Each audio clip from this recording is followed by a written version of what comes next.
இப்ப நீங்க பார்த்துட்டு இருக்கிற இந்த படத்துல மக்கள் கொத்து கொத்தாக ஒரு இடத்த நோக்கி போய்கிட்டு இருக்காங்கல்ல. அந்த இடம் ஸ்பெயினுடையது. ஆனா அந்த இடம் இருக்கிறது மொராக்கோவுல. என்னடா இது ஸ்பெயின் யூரோப்ல இருக்கு, மொராக்கோ ஆப்பிரிக்காவுல இருக்கே அப்படின்னு உங்களுக்கு கன்ஃப்யூஷன் வருதா? அதுதான் பிரச்சனைக்கான காரணமே. ஏன் மக்கள் கொத்து கொத்தாக அங்க போய்க்கிட்டு இருக்காங்க? என்ன நடந்துகிட்டு இருக்கு? இதுக்கு பின்னாடி சர்வதேச அரசியல் என்ன? ஈரான் மாதிரி இங்கேயும் ஒரு முக்கியமான கடல் பகுதி இருக்கு. அதுக்கு இதுல என்ன ரோல் இருக்கு? அப்படிங்கிறத பத்தியெல்லாம் தான் இந்த வீடியோல பார்க்க போறோம். இது டிகோட் பை வெங்கட்.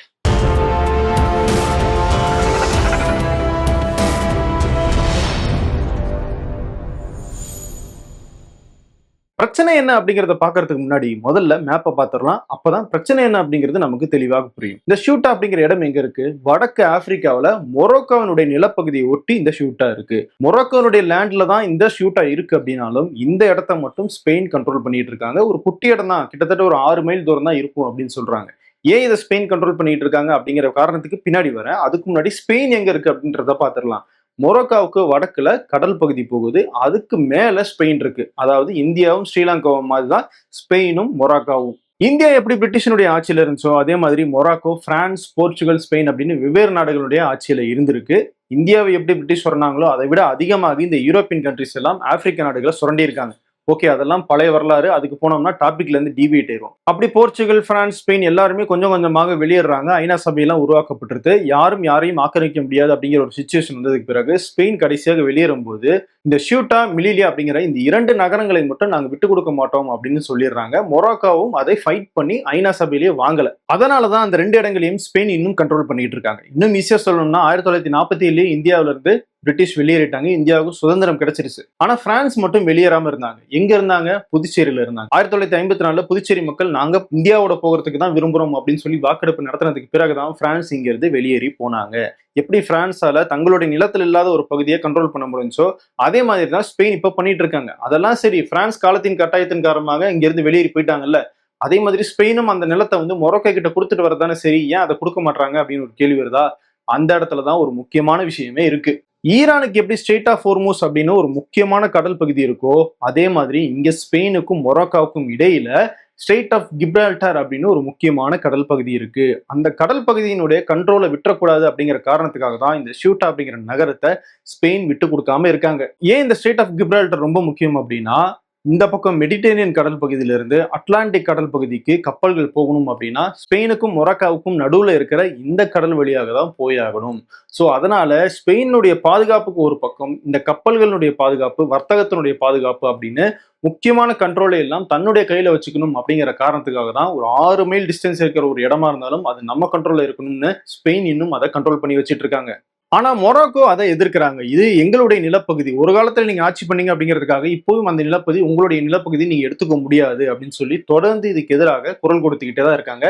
இருந்தாலும் ஐரோப்பியனுடைய ஒரு நிலப்பகுதியாக அது மாறினதுனால அவ்வளவு ஈஸியாக மொரோக்கோவால அந்த நிலத்தை மீட்க முடியல. சரி, இப்ப என்ன பிரச்சனை? ஜூலை 30ஆம் தேதி கிட்டத்தட்ட 65,000 பேர் ஒரே நாள்ல மொரோக்கோல இருந்து அகதிகளாக இந்த ஷூட்டா அப்படிங்கிற அந்த நகரத்துக்குள்ள போக முயற்சி பண்ணியிருக்காங்க. லேண்ட் பார்டர் வழியாக போகணும் அப்படின்னா பயங்கரமான பாதுகாப்பு ஏற்பாடுகளை ஸ்பெயின் பண்ணியிருக்காங்க. ஃபென்சஸ் எல்லாம் போட்டு வச்சிருக்காங்க. அதுல சிக்கி நிறைய பேர் காயமடைஞ்சிருக்காங்க. அது வழியாக போக முடியல அப்படின்னு நிறைய பேர் என்ன பண்ணிருக்காங்க, கடல்ல குதிச்சு நீந்தி போய் இன்னொரு வழியாக ஷியூட்டாக்குள்ள போகணும் அப்படின்னு ட்ரை பண்ணியிருக்காங்க. அப்படி போனதுல கிட்டத்தட்ட 45 பேர் உயிரிழந்துட்டதாக தகவல் வருது. கிட்டத்தட்ட 65,000 பேர் இந்த ஜூலை 30, 31ஆம் தேதி இந்த 2 நாட்கள்ல அந்த ஷூட்டா நகரத்துக்குள்ள போயிருக்காங்க அப்படிங்கிற தகவல் வருது. போலீஸாலையும் ஒரு கட்டத்துக்கு மேல எதுவுமே பண்ண முடியல. கடல்ல தத்தளிச்சிட்டு இருந்தவங்களுக்கு போலீஸே ஹெல்ப் பண்ணி அந்த ஷூட்டா அப்படிங்கிற நகரத்துக்குள்ள கூட்டு போயிட்டாங்க. அந்த அளவுக்கு சிச்சுவேஷன் மாறிடுச்சு. இது சர்வதேச அளவுல மிகப்பெரிய செய்தியாக விரிச்சிருச்சு. ஏன்னா ஒரே நாள்ல 65,000 பேர் அப்படிங்கிறது ரொம்ப பெரிய நம்பர். ஒரே நாள்ல எதுக்கு இவ்வளவு பேர் கிளம்பி போனாங்க? அவங்க கிளம்பி போனாங்களா இல்ல கிளம்பி போக சொன்னாங்களா அப்படிங்கிறது தான் இப்ப எழுந்திருக்கிற விவாதம். மக்கள் அகதிகளாக போறாங்க அப்படின்னா இன்னொரு நல்ல ஆப்பர்ச்சுனிட்டி கிடைக்கும், நல்ல வேலை வாய்ப்பு கிடைக்கும் அப்படிங்கிறது ஒரு பாயிண்ட். 2வது விஷயம், ஸ்பெயின் ஐரோப்பிய யூனியன்ல இருக்கு. அதாவது ஷெங்கன் விசா இருக்கிற ஒரு நாடு ஸ்பெயின். அந்த நாட்டுக்குள்ள எப்படியாவது அகதியாக போயிட்டோம் அப்படின்னா அவங்களை எப்படி ட்ரீட் பண்ணணும், அவங்களுக்கு என்ன மாதிரியான உதவிகளை செய்யணும் அப்படின்னு ஐரோப்பிய யூனியன் ஒரு வழிமுறை வச்சிருக்கு. அதுக்குள்ள இந்த அகதிகள் எல்லாம் போயிடுவாங்க. அதனால எப்படியாவது நம்ம அந்த நிலத்துக்குள்ள போயிட்டா மட்டும் போதும், நமக்கு ஒரு நல்ல வாழ்க்கை கிடைச்சிடும் அப்படிங்கிற நம்பிக்கையில இந்த மக்கள் எல்லாம் கிளம்பி போறாங்க. ஆனா இப்ப வெளியாகிட்டு இருக்கிற வீடியோக்கள் நம்ம பார்க்கும்போது என்ன தெரியுதுன்னா, லாரி லாரியாக கொண்டு போய் அந்த பார்டர்ல இறக்கி விடுறத நம்ம பார்க்க முடியுது. யார் இறக்கி விடுறாங்க அப்படின்னு கேட்டா, மொரோக்கோவுடைய அரசாங்கம் தான் இதை திட்டமிட்டு செய்றாங்க அப்படின்னு சர்வதேச அளவுல தகவல் வெளியாகி இருக்கு. மொரோக்கோவுடைய ராணுவமும் இதை தடுக்கல. அவங்க பாட்டுக்கு போகட்டும் அப்படின்னு அலோ பண்றத நம்ம அந்த வீடியோலயே பார்க்க முடியுது. அது மட்டும் இல்ல, இந்த அகதிகள் எல்லாம் மொத்தமாக போன நாள், அதாவது ஜூலை 30ஆம் தேதி மொரோக்கோவுல த்ரோன் டே அப்படின்னு சொல்லப்படுற ஒரு முக்கியமான நாள். அதாவது இப்ப இருக்கிற அரசர் 6வது முகமது அவர் அரியணையில ஏறின அந்த நாளை மொரோக்கோவுல லீவ் விட்டு செலிப்ரேட் பண்றாங்க. அந்த நாள்ல இது நடந்திருக்கு அப்படின்னும் போது திட்டமிட்டு மொரோக்கோ தான் எதிர்ப்பை பதிவு செய்யற வகையில இதை செஞ்சிருக்காங்க அப்படின்னு நம்பப்படுது. இன்னொரு பக்கம் இதுல அமெரிக்கா மற்றும் இஸ்ரேலுடைய சதியும் இருக்குமோ அப்படிங்கிற ஒரு பாயிண்ட் ஆஃப் வியூ வைக்கப்படுது. ஏன் இந்த சந்தேகம் வருது அப்படின்னா, இஸ்ரேல், அமெரிக்கா, மொரோக்கோ இந்த 3 நாடுகளும் நல்ல நட்புறவுல இருக்காங்க. இவங்களுக்கு இடையில எப்படி நட்புறவு ஏற்பட்டுச்சு? அமெரிக்காவோட நட்புறவு ஏற்படுது அப்படின்னா அது ஒரு உலக வல்லரசு, நிறைய உதவிகள் பண்ணுவாங்க அப்படிங்கிறது வேற. அமெரிக்கா கொண்டு வந்த தி ஆப்ரஹாம் அக்கார்ட்ஸ் அப்படிங்கிற அந்த ஒப்பந்தத்துல மொரோக்கோவும் ஒரு நாடாக இணைஞ்சிருக்காங்க. ஆப்ரஹாம் அக்கார்ட்ஸ் அப்படிங்கிறது என்ன? இஸ்ரேலோட கல்ஃப்ல இருக்கிற நாடுகள், குறிப்பாக இஸ்லாமிய நாடுகள் உறவை சுமூகப்படுத்திக்கிறதுக்கான ஒரு ஏற்பாடு தான் இந்த ஆப்ரஹாம் அக்கார்ட்ஸ். அதுல பஹ்ரைன், யுஏஇ போன்ற நாடுகள் எல்லாம் இருக்காங்க. ஆப்பிரிக்காவில் இருக்கிற ஒரு இஸ்லாமிய நாடு அப்படின்னா அது மொரோக்கோ தான். ஸோ அந்த அடிப்படையில மொரோக்கோவுக்கும் இஸ்ரேலுக்கும் ஒரு நெருங்கிய தொடர்பு இருக்கு. இன்னொரு பக்கம் இஸ்ரேலுக்கும் ஸ்பெயினுக்கும் ஒரு விரோதம் இருக்கு. ஸ்பெயின் மட்டும்தான் இஸ்ரேல் காசாவில் பண்ணிக்கிட்டு இருக்கிறது இன அழிப்பு. அமெரிக்காவும் ஸ்பெயினும் சேர்ந்து ஈரான் மேல தேவையில்லாத ஒரு போரை தொடங்கியிருக்காங்க. இது தப்பு அப்படின்னு வெளிப்படையாக கண்டிச்சது.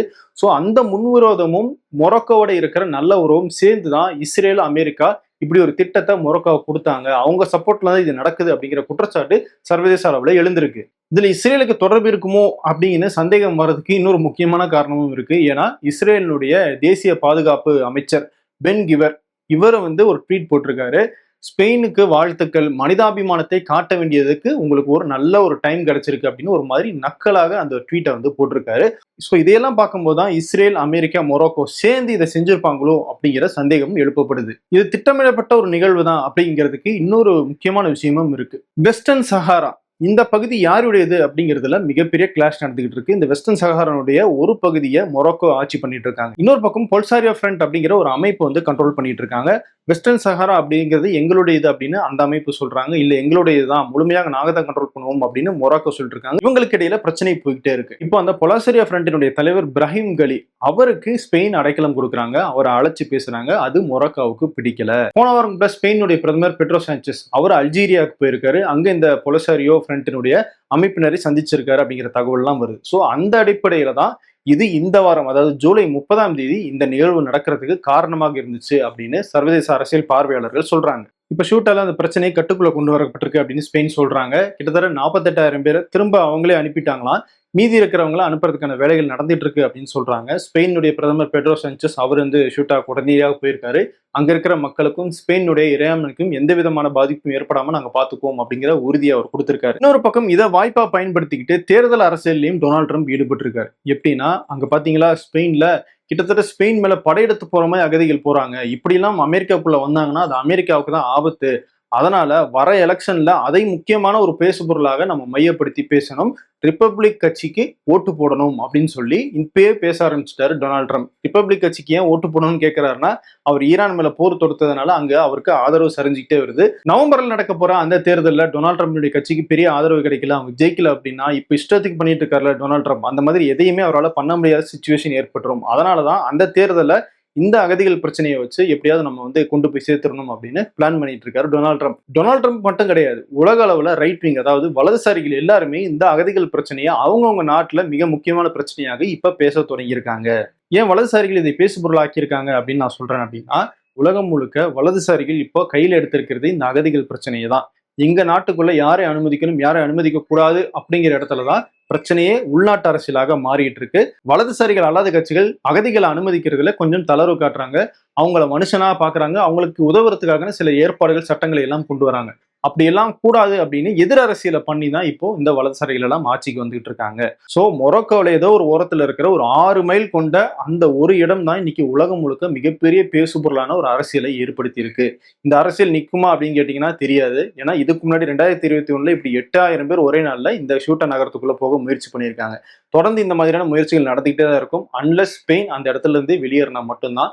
ஆனா அந்த குட்டி கடல் பகுதி இருக்குல்ல, அந்த கடல் பகுதியினுடைய கண்ட்ரோலை விட்டுறக்கூடாது அப்படிங்கிறதுல ஸ்பெயின் உறுதியாக இருக்கிறனால அவங்களும் வெளியேறதுக்கான வாய்ப்பு இல்லை. ஐரோப்பியனும் அவ்வளவு ஈஸியாக வெளியேற விட்டுற மாட்டாங்க. ஏன்னா ஐரோப்பியனுடைய கண்ட்ரோல்ல அந்த கடல் பகுதி இருக்கணும். மொரோக்கோவினுடைய கைக்கு போயிருச்சு அப்படின்னா அதை அமெரிக்காவும் இஸ்ரேலும் சேர்ந்து கண்ட்ரோல் பண்ண ஆரம்பிச்சிருவாங்க. அது யூரோப்புக்கு நல்லது கிடையாது. ஸோ இந்த ஜியோ பாலிடிக்ஸ் எல்லாம் தொடர்ந்து நடந்துகிட்டே தான் இருக்கும் அப்படிங்கிற மாதிரி தான் நமக்கு இப்போ தெரியுது. ஓகே, இப்படி உள்ளூர் தொடங்கி சர்வதேச பிரச்சனைகள் வரைக்கும் பின்னாடி இருக்கிற அரசியலை நம்ம தொடர்ந்து டிகோட் பை வெங்கட் சேனல்ல பார்த்துட்டே இருக்கோம். மற்ற வீடியோஸை விட என்னுடைய வீடியோஸ்ல புதுசா ஒரு விஷயம் இருக்கு, யாரும் சொல்லாத ஒரு கோணம் இருக்கு அப்படின்னு நீங்க நம்பினீங்க அப்படின்னா என்ன மோட்டிவேட் பண்ற வகையில கமெண்ட்ல ஒரு ஹார்ட் சிம்பிள் போடுங்க. அது மட்டும் இல்ல, கீழே இருக்கிற ஹைப் பட்டனையும் கிளிக் பண்ணுங்க. அப்பதான் யூடியூப் அல்காரிதம்லயே நம்மளுடைய வீடியோஸ் இன்னும் நிறைய ஆடியன்ஸுக்கு ஆர்கானிக்கா போய் சேரும். ஓகே, அடுத்த வீடியோல சந்திப்போம். நன்றி.